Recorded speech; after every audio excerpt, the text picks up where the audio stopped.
सब्सक्राइब करके बाद में अनसब्सक्राइब मत कर देना, वरना हम भी कर देंगे। प्लीज एक दूसरे को सपोर्ट करें।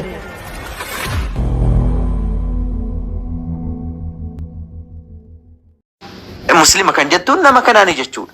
Ajaja rabbii fi ergamaa isaa yoo guutte muslima taata. Yookaan immoo atu muslimaa miti. Muslima maqaadhaaf daawwachuun jannata nama hin galchu. Muslima maqaadhaaf daawwachuun jannata nama hin galchu. Maqaadhaanii miti kan jannata seenan. Maqaadhaanii miti. Sigalee muslima taatee hojii waan rabbiin itti si ajajee hojjechuudha. Tole. Yoo waan rabbiin itti isin ajajeen hojjettu taate muslima jedhamtu isin jammar. Maqaadhaa jechuudha. Maqaadhaanii miti kan jannata galam. Muslima jechuun eenyu jennaan warra ajaja rabbiitiif ergama rabbii fudhatanii jechuudha.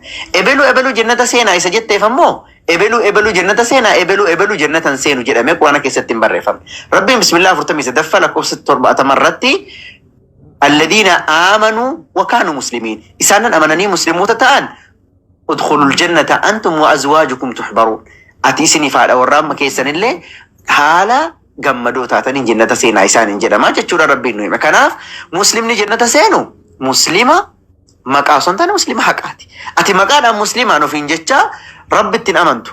Laa ilaaha illallah hin jettu. Ergama Nabi Muhammad ergama rabbii ta'uun amantu. Waan ergama rabbii dubbatanii sobsiisatan ati musliman jedhamtu jannata illee hin galtuu jechuudha. Namni jannata galu nama rasuulli rabbiidha alayhi salaatu wassalaam karaa kiyyaa fi karaa akki jedhan ani isin gidduutti waa lama dhiiseen deemu jira jedhan. Kitaabullahi wa sunnati. Qur'aana rabbiitiif hadiisa kanaa jedhan. Qur'aana kanarraa hin dabina qur'aanaaf hadiisarraa. Karaa kanarraa namni tokko hin dabu illaa haali kun nama honga'e malee jedhan. Namni qur'aanaaf hadiisarraa dabe hongoo seenee jira. Kanaaf namni tokko kan jannata galuun ajaja rabbiif ergamaasaa fudhatuudhaan. Ajaja rabbiif ergamaasaa cabsina ati muslimayyuu miti kasi jammar. Muslimayyuu miti. Kanaaf namni jannata seenu nama ajaja rabbiitiif ergamaasaa hordofetu jannata seena. Inni kun immoo abdiidha. Ustaaz Awwalii, Ustaaz Farhaanii, baruuti no hin jedhamu akkas. Nama ajaja rabbiif ergamaasaa guutetu jannata seena. Allaqe isa kana.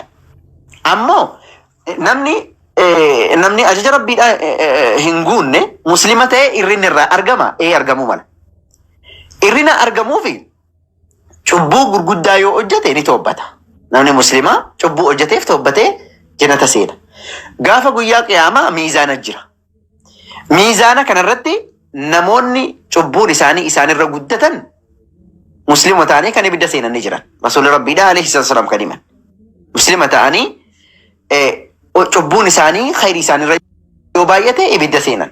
San booda immoo shafa'aa Nabi Muhammad alayhi salaam argatanii Nabi Muhammad illee rabbiin kadhatanii fi rabbiin shafa'aa Nabi Muhammad tole jedhee fi eega abidda jahannamiin gubatan booda adabbii isaanii fudhatanii san booda immoo laga jireenyaa kan jedhamu jira isa sanitti dhiqamanii gara ibiddaatti akka isaan deebifaman rasuulli rabbii alayhi salaam nu himaniitii jiran.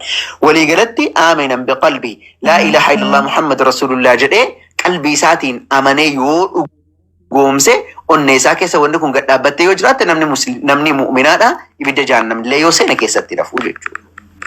Akkasii waliigalatti dabme.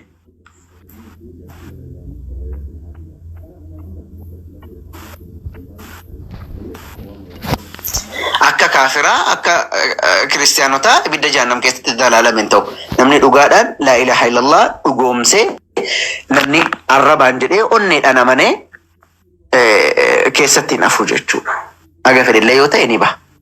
Inshaallah biidhnillah. Haala rabbitti hin qindeessinii jechuudha.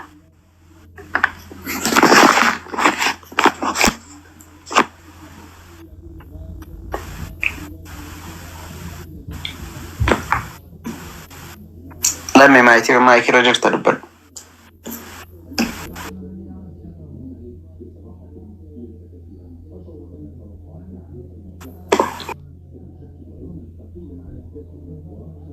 Dogoggorallee yoo qabaate dogoggoruun ni mala.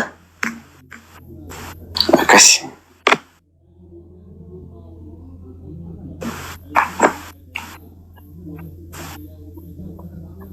Lammii biraa rafte moo?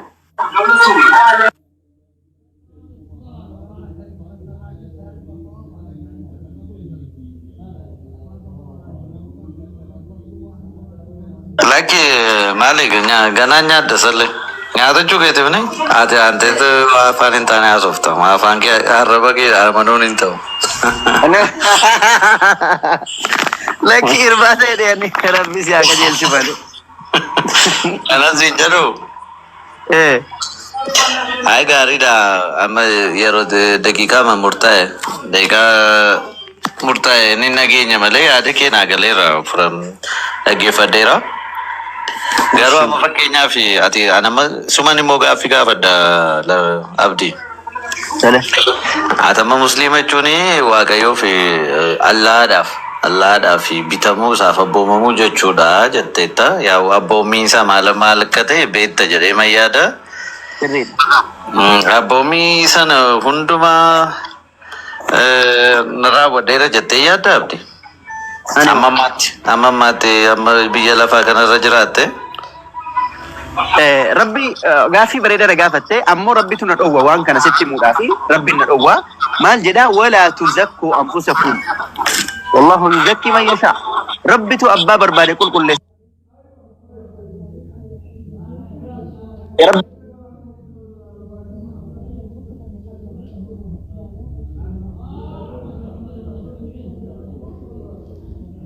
Kena lafise waan rabbiin na lafise man hojjedha abboommi kana hunda hojjedheera in hojjenne jedhee ofiin amma xaaddaquu hin danda'u sababni isaa rabbiin quraana keessatti walaa tuzakkuu anfusakum lubbuu keessanii qulqulleessinaa nuun jedhe waan ta'eef ani abboommi sana hojjedheera hojjenne jedhee mataa kiyyarraa siifin himu. Okay, ergitanya miti jechuudha tabdi ammamni? Ayidallam. 100% ergitanya. No. Nuti rabbi keenya irratti adaba dhabnu akka islaamummaa keessatti rabbi irratti adaba dhabuu jedhama. Ani waan akkasii godheera, ani waan akkasii ta'eera jedhanii waa dubbachuu rabbi irratti adaba dhabuu jedhama. Sababni isaa maaliif waan an hojjedhe kunu qulqullinaan hojjedhe dhiisee rabbi kiyya qofa beeka. Kanaaf ani agan danda'u in hojjedha, agana hojjedheera, hunda hojjedheera in gunni an akkasii hin jedhe itti naasa'u. Sababni isaa rabbiin of hin qulqulleessinaan hin jedhe. Kan nama qulqulleessu anatu isin qulqulleessa malee isin ofii keessanii of hin qulqulleessineera nuun jedhe waan jiruuf an ofii kiyya qulqulleessee akkasii. Okay. Gaariidha. Walumaa gala amma seensi imtiyaasa akkaataatti jette isatu adaban yaalamni waan seenni abadan adaba dhabuun islaamummaa keessatti hin ta'u daangaa darbuu jedhama.